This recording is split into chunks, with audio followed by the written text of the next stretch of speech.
আসসালামু আলাইকুম, স্বাগত জানাচ্ছি আজকের মর্নিং ভিডিওতে।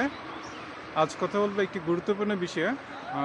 সেটি হচ্ছে সম্প্রতি দেখবেন অনেকগুলো টার্ফ হয়েছে ফুটবল খেলার জন্য, এবং অনেকেই যান, বিশেষ করে যারা কর্মব্যস্ততার কারণে আসলে সময় পান না, তো তারা আসলে এইসব টার্ফে বেশি খেলতে যান। তো অবশ্যই এটি ভালো আমাদের স্বাস্থ্যের জন্য, মাঝে মাঝে ফিজিক্যাল অ্যাক্টিভিটি দরকার আছে।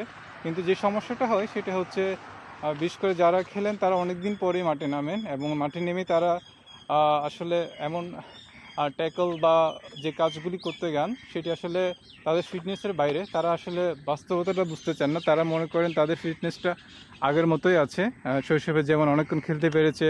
বাট বাস্তবতাটা হচ্ছে আসলে তাদের ফিটনেসটা আগের মতো নেই, কারণ তারা আসলে অনেক দিন ধরেই ফিজিক্যাল অ্যাক্টিভিটির বাইরে, এবং তারা সেটা না বুঝে যখন তারা এই অ্যাক্টিভিটিগুলো করতে যায় এবং ইনজুরিতে পড়ে, এবং ইনজুরিগুলো আসলে মোটামুটি বড় ধরনের হয়। সেগুলো রিকভার করতেও বেশ বড় ধরনের খরচও হয় এবং সময় সাপেক্ষ ব্যাপার।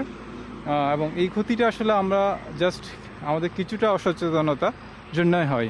তো আমরা যদি আসলে রেগুলার কিছু ফিজিক্যাল অ্যাক্টিভিটি করি, সেটা হতে পারে হাঁটা, সামান্য জগিং অথবা সাইক্লিং, এবং টার্ফে নামার আগে অবশ্যই কিছু ওয়ার্ম আপ করে নিতে পারি, তাহলে আমাদের এই ইনজুরিগুলো অনেকটাই আসলে আমরা এড়িয়ে চলতে পারি।